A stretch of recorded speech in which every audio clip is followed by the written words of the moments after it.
boys? What's good? It's Herm. Today we're here to talk about Damian Lillard, specifically the Brooklyn Nets' interest in him, because reports have come out today over the past couple days that the Brooklyn Nets have genuine interest in trading for Damian Lillard this summer.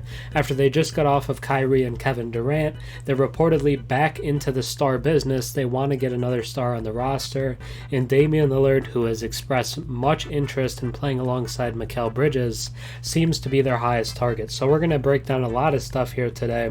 What a potential trade could look like, what lineups could look like, kind of what we should expect, and key players for the Nets next season. So this is kind of a Nets preview. It's kind of a Damian Lillard Nets insight. It's a lot of different things, but we're going to get into all of it. But before we do, think about subscribing. It's free. It's easy. If you don't enjoy the content, you can always unsubscribe later. That's fine. Without further ado, let's just get into it. So, starting off with the report that sparked it all, the Nets have genuine interest in Damian Lillard via the New York Post. So according to the New York Post, the Brooklyn Nets have quote-unquote genuine interest in trading for Portland star Damian Lillard. The Kyrie and KD fiasco seemingly did not deter the Nets from sacrificing young talent for star players trying to win right now. It seems like Joe Tsai still wants to win right now. Maybe he just wasn't comfortable with what Kyrie and KD were bringing, but it seems like he's more than willing to bring Dame onto the roster, and they have real interest in bringing him to their team. Dame in the past has stated interest in playing alongside both Mikal Bridges and Ben Simmons. Therefore, it might make more sense that Brooklyn would aim to add one of them, being Dame, than Portland trying to add both. So that's kind of the idea here. But now, what could a Dame to Brooklyn trade look like? And now let's get into the trade options from the smallest offer to the largest offer. We have three possible trade options here, and let's just break down all of them, starting with the picks/expiring contracts package. The Nets receive Damian Lillard, and the Trailblazers get Joe Harris, Spencer Dinwiddie, who both have 1 year remaining, on top of 4 first-round picks, 2 from Phoenix, 1 from Brooklyn, 1 from Dallas. It's a lot of draft capital, especially that one from Dallas. Who knows if Luka will still be there? It feels very unlikely Kyrie would still be there. And, in 2028, is Kevin Durant still on the Suns? Probably not. So the picks have some value down the road, and you get out of money. But to me, this feels more like selling low on Dame than anything else. Damian Lillard just had the best year of his career. So if I'm the Trailblazers, I'm not looking to get expiring contracts. I'm not looking to free up money. The picks could be cool, but I'm just not interested in a trade that doesn't have at least one very high value young prospect in it. And that's what leads us to the second package, which is the upside package, is what I'm going to call it. So the Nets here receive point guard Damian Lillard, and the Trailblazers receive guard/forward Ben Simmons, shooting guard Cam Thomas, and 3 first-round picks, 2 from Phoenix and 1 from Brooklyn. So if you're the Trailblazers here, you get Ben Simmons, who's a 3-time All-Star, Defensive Player of the Year runner-up, just had an awful year though. If we're being honest, Ben Simmons had a very bad year last year, but a lot of it seems to be dealing with stress, dealing with back issues. So if he gets out to Portland... Excuse me, guys. Sorry about that. But if he gets to Portland, the stress would be a lot less. It'd be more of a rebuilding team. I think Portland is a nice scenario that could allow Ben Simmons to kind of rejuvenate himself. So that's the upside there, is the ability to maybe get All-Star Ben Simmons on top of getting Cam Thomas, who I believe had 4 40-point games this year in very minimal minutes. It's just a dominant scorer, is a walking bucket, and is a supernatural scorer. So you add 2 guys with really high upside. And if you're the Nets here, you're getting Dame. It hurts to give up Cam, but it seems like head coach Jacques Vaughn didn't really like him anyway. And you're giving up Ben Simmons, who at sometimes has been a headache. So you might have to do some convincing to get Portland to accept this deal. But this deal, the upside is very clear in what the upside could be. But third is what I'm going to call the mega package. You're not going to trade Mikal in any of these deals. It just doesn't make sense. But I think this is about the biggest package you're going to look at for Dame. So the Nets here get Dame. The Trailblazers receive Nick Claxton, who was quietly nearly an all-star last year because of the efficient offense and the elite top-tier defense. Cam Thomas, again, just a bucket getter. Spencer Dinwiddie, Dorian Finney-Smith, and 3 first-round picks. So Nick Claxton, I think, is the best player, the most certain player in any of the 3 deals I've talked about, and fits very well along what side Portland is doing. They have Simons, they have Sharp, and they can add a really good wing with the 3rd overall pick. If I was them, I would hope Brandon Miller is still there, and then you would have your 1, 2, 3, and 5 spots kind of settled going forward, because you would have Simons, Sharp, Miller, and Claxton, so that would really help the Trailblazers rebuild and kind of accelerate the process, on top of getting picks, on top of getting a guy like Cam Thomas with really high upside, and for now, you could start Dorian Finney-Smith at your 4 spot. So this really helps the Blazers in terms of right now and for the future, and just really helps them kind of get a kind of jump start on the rebuild. And if you're the Nets, it really hurts to give up Claxton, because then your big man position is super thin. But if you want to go all in, this would be the all-in deal to get it done, and I think that the Trailblazers would accept this deal. I just do. And I think there might be better offers out there, whether it's Jaylen Brown for Dame or whoever it's going to be. But Nick Claxton, I think, is a future Defensive Player of the Year.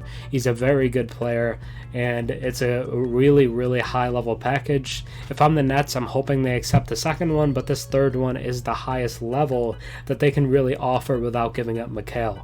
But how does this change the 2024 Brooklyn Nets? Let's talk about potential lineups, expectations, and key guys to watch. So first, the first potential lineup based on trade 2 would give you a starting lineup of Dame, Mikal Bridges, Dorian Finney-Smith, Cam Johnson, and Nick Claxton. This is a very, very, very good starting 5. It just does everything. It's good defensively, it's good shooting-wise, it has a great rim protector, it has 2 very good offensive initiators. This is a lineup that allows you to contend in the Eastern Conference. This is how good this lineup is right here. And the bench depth is pretty good too. Dinwiddie is a elite backup point guard. Joe Harris, Royce O'Neal, Yuta Watanabe, who's a unrestricted, I believe, actually, but you know, they would be interested in bringing him back for sure. And Day'Ron Sharp, who's a pretty solid backup 5, not a guy who I'd necessarily want to start at the 5 spot for me, but is a very good backup 5. So getting him to do that would be huge for your team. Elite starting 5, pretty good bench. This to me right here is just as good as Boston was this season. You have 2 key scorers in Dame and Bridges, just like Tatum and Brown, on top of having an elite rim protector in Claxton, who I would say right now to me is better than Robert Williams. You have another floor spacer in Cam Johnson, which is, you know, better than what the Celtics had, and another elite defender in Dorian Finney-Smith, as well as good bench depth. I really think that this Nets iteration would be a top 3 to 4 seed in the Eastern Conference. This team is elite. And if I'm the Nets and I can pull this off, I'm very happy to get back into the star business. But what would a potential lineup look like based on trade number 3? So that's the Claxton deal. So then you're looking at a starting 5 of Dame, Bridges, Cam Johnson, Ben Simmons, and Day'Ron Sharp. This starting 5 is okay if Ben Simmons returns to his all-star form next to Damian Lillard. I know Dame has stated he wants to play next to Ben Simmons in the past, and hopefully, you know, that would inspire some sort of confidence in Ben and would help him kind of return to his form. And defensively, this is great. With Mikal, Johnson, Simmons is a better defender than Dorian Finney-Smith, so more defense there. Day'Ron Sharp, pretty solid defender, is still growing, but pretty much is a very raw center right now. So Day'Ron Sharp is not a guy who I would feel super confident as my starting 5. Patty Mills off the bench, you don't have Spencer Dinwiddie, and you have Moses Brown as your backup 5. So in terms of depth, in terms of the starting lineup, the third trade kind of saps Brooklyn more, but still this is a kind of clear playoff team in the Eastern Conference. But let's get into the key guys. So first, you're looking at Damian Lillard, still a top 5 point guard, would be the best player on the Nets next season, and would be the best point guard in the East next season. Because if you're tossing it up right now, you could kind of say that Jalen Brunson is the best point guard in the Eastern Conference, especially with how he played towards after we hit 2023 and how he played in the playoffs. It kind of feels like Brunson is the best point guard in the East right now. But if Dame came to the East, he would immediately be point guard number 1. Still a top 5 point guard in the league. I think you could make an easy argument he's a top 3 point guard. His game should age pretty well. He's about to be 33, which is not young in terms of NBA age. But because he's so perimeter oriented, because he's such a great shooter, I think his game should be good over time. He's a 7-time All-Star, 7-time All-NBA, and made the NBA's list for one of the 75 best players in NBA history. So Dame is just a great player. He's a great wing to have. I believe he made All-NBA this season, and is just an elite point guard who would immediately take the Nets to a very good place. He's been injured the last couple of years. I think the Trailblazers, even with these crappy rosters, if Dame could play the whole season, I think they would have made the playoffs both of the last 2 years. So you add him to this Nets team that's really well built to his strengths, and this could be the most effective Dame team you've ever seen.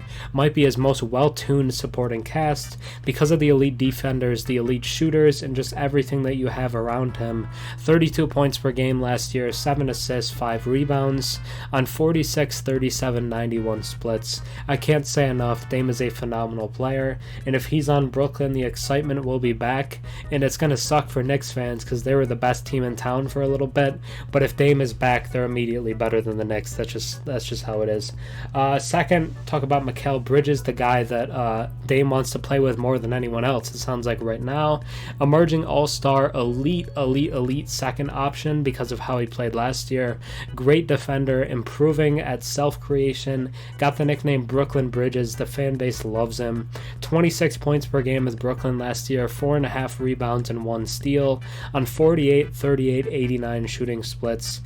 Still retained very good efficiency on a much higher volume than we've seen him do before. Was kind of allowed to be the top guy for the first time ever and excelled in it. And looks like a guy who'll be an all-star as soon as next season. Mikal's great, and playing alongside Dame would give you a very, very good backcourt. Probably the best backcourt in the Eastern Conference. Whichever you want to classify that as.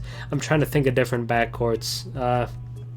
I think that's probably the best one in the East, because you would have 2 all-star guys, you would have a great defender in Mikal, and one of the best offensive point guards ever in Damian Lillard. Next, Cam Johnson, second member of the Twins, improved offense in Brooklyn, and is a restricted free agent, but if I had to bet on it, I'd very strongly bet that the Nets bring him back for next season. Is a perfect 3-and-D wing, fits perfectly on any team that's in contention, is a playoff team, whatever. It's just the greatest complementary piece you could ask for, because he's a great floor spacer, he's improving as a self-creationist as well, and is a very good defender. 16.6 points per game with Brooklyn last year, 5 rebounds and 1.4 steals. The efficiency with Brooklyn did drop off a little bit, but Cam Johnson for his career has been a pretty efficient player, and if he is going to be your third or fourth whatever option, is a pretty solid piece for that, and is continuing to get better despite Mikal being about 27 years old, is still on an upward trajectory. Now these next 2 guys are guys that are kind of toss-ups because probably only one of them is on the team if you trade for Damian Lillard. Was elite with Kyrie last year, was very quietly a near all-star. I don't think it gets talked about enough, but when we were leading up to the all-star game, there was serious consideration for Nick Claxton to make it. The Nets were winning a ton of games, and Claxton was a huge part of it. Future Defensive Player of the Year, super efficient as an offensive player, is a very good rebounder as well. 13 points per game last year, 9 rebounds, and 2.5 blocks. Woo! On 71% shooting, is one of the better young bigs in the league, and is just continuing to get better. I think it's almost a near lock he'll win a Defensive Player of the Year at some point. He's just that talented defensively as a rim protector, and is actually pretty versatile on switching onto perimeter players as a outside defender as well. Very versatile defensively. and just a great pick and roll partner, lob guy, whatever you want him to be. Was pretty good in that Sixers series as well. Ben Simmons, power forward / point guard, 3-time All-Star, former Rookie of the Year, runner-up Defensive Player of the Year in 2021, but he has hit a major slump. 7 points per game, 6 rebounds, 6 assists last year, pretty easily the worst year of his career. But could Damian Lillard help to unlock prime Ben Simmons once again? I think it's one of your best chances, because Dame wants to play with him. It's like an inherited sense of confidence in a good partnership from day one. Would be great pick and roll partners, would take some of the playmaking off of Damian Lillard. Could end up going to Portland in a deal, but Ben Simmons, if he can return to All-Star form, makes the Nets much better at next season. And lastly, individually, I want to talk about Spencer Dinwiddie. Is a floor general, member of that 2019 Nets team, which I loved. A lot of people love that team. Shocking playmaking with Brooklyn. I couldn't believe the numbers when I was looking at them, and would be an elite backup point guard. Is a pretty solid, like, okay starting point guard, but is an elite backup point guard. 16.5 points per game with Brooklyn and 9 assists per game, which I believe would put him in the top 10 in assists per game. Might even put him top 5. Like, that assist number is so good. He was so good at playmaking with Brooklyn. A lot of that is because of lack of other playmakers. They got rid of Kyrie. Ben Simmons wasn't doing much playmaking wise, so a ton of that responsibility fell on Dinwiddie, and he did a good job with it. 4 rebounds per game as well. But let's talk about this now. So 2024 expectations with Dame. On the low end, I think you're looking at 44 to 48 wins, and the 6 to 8 seed in the East could be even like a 5 seed on the low end. But I think realistically, if you're looking at the lower end, things happen, whatever, especially if it's that Claxton deal, then you're looking at somewhere in the lower end of the Eastern playoff race. But on the high end, if you trade Simmons and Cam Thomas in the picks, you have such a great supporting cast that I think you're at like 55 plus wins and a top 3 seed in the East. Can legitimately expect 2 All-Stars in both Damian Lillard and Mikal Bridges. Whichever of Simmons or Claxton remains will take a leap next year alongside Dame. Expect to re-sign Cam Johnson in free agency, feels like a near lock. Might be the best team around Dame that he's ever had. The team with McCollum and there's another guy. Was Aldridge there with McCollum? The Aldridge team was pretty good. There was a couple McCollum teams, especially when Nurkic was at his peak, because there was a while where Nurkic looked like a near all-star at a center himself. But that slipped off due to injuries. But I just think this is the most complete team that Dame would have around him. Should the Nets do this? Yes. I just think the Nets, if they don't want to slip out of the playoff picture, they should trade for Damian Lillard. It's a great ad. I know they'll look into a guy like Jaylen Brown as well, but Damian Lillard would be a phenomenal ad for the Brooklyn Nets. It just feels like a guy that you'd want on the team and would raise the ceiling drastically. Will Portland really trade Dame? Who knows? It's been rumored for years at this point, so sometimes it just feels kind of unrealistic that they would do it. They haven't been willing to commit to trading him at this point, but if Dame asks out, they will trade him. Like, they have a ton of respect for him, and this Nets team would be great. So should the Nets do it? Yes. Is this a good move for the Nets? Yes. And what package should they want? The Ben Simmons, Cam Thomas one is the one they should want. I think the first trade with kind of like a expiring contracts is just unrealistic. The Blazers have no incentive to do that.